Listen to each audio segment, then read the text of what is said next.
Hello, this is 6 Minutes English. I'm Neil. And I'm Sam. Sam, have you considered the future of food much? Well, I think in the future I might have sandwich in about 30 minutes in the future. Not quite what I meant. With the population of the world increasing along with the negative effect of climate change and other global issues, we might have to radically change our diet in the future. Yes, I have heard about this. There are also the development from growing artificial meat to developing insect-based food. Tasty. Well, we'll look a little more at this topic shortly, but we start as ever with the question, and it's a food-based question. In which continent did tomato originate? Is it A, South America, B, Africa, or C, Asia? What do you think, Sam? No idea, I'm going to say Africa, but that's just a guess. Okay, well, I will reveal the answer later in the program. On a recent edition of BBC Radio for the Food program, there was an interview with Dr. Morgan Gay. She's a futurologist. A futurologist is someone who studies and predicts the way we will be living in the future. Her particular area of expertise is the subject of food. What do you think does she think about? As a food futurologist, I think about not just what we will be eating in the future, but why. Why a trend? Why will people suddenly latch onto the food that way of eating the food at that particular time? And when I work for a large company, that's what they want to know. There is an element of a hunch and then proving or disproving that hunch. So what do you think does she think about? She said that the food futurologist should think about what we will be living in the future and also why we will be eating the food. Yes, in particular, she look at why that particular trend. A trend is what is popular now and what is the way in which what is popular.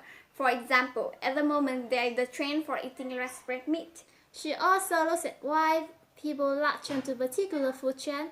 To latch onto here means to be very interested in something. So if you latch onto a particular food trend, you start to follow that trend. You might start eating that particular diet. Information about future trend is very important for companies in the food business. How does she actually predict this trend? She says she starts with a hunch. A hunch is a feeling you get that something you choose. You don't have any real evidence, but your experience and knowledge make you think you might be right. Let's listen again. As a food futurologist, I think about not just what we will be eating in the future, but why. Why a trend? Why will people suddenly latch onto the food that way of eating the food at that particular time? And when I work for a large company, that's what they want to know. There is an element of a hunch and then proving or disproving that hunch. Dr. Game goes on to talk about how on the subject of food, there are restrictions. Why is that?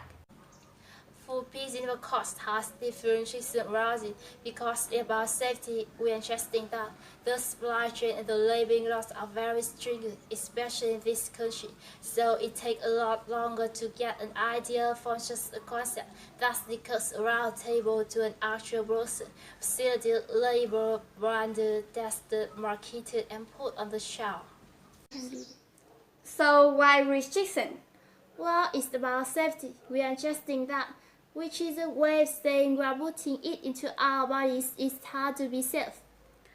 It can be a long process of developing a new food and getting it the sauce to be safe and meet the laws of different countries.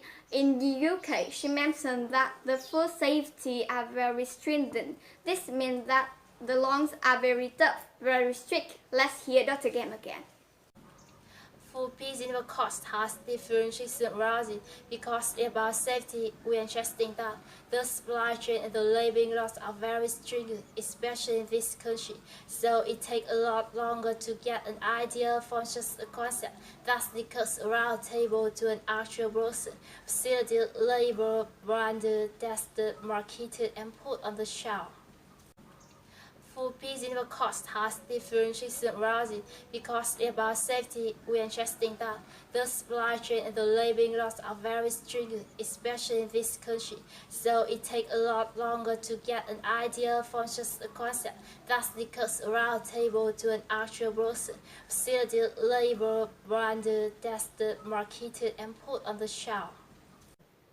Right, well, before we review our vocabulary, let's get the answer to the question: in which continent did tomato originate? Is it A, South America, B, Africa, or C, Asia? Sam, what did you say? I made a guess at Africa.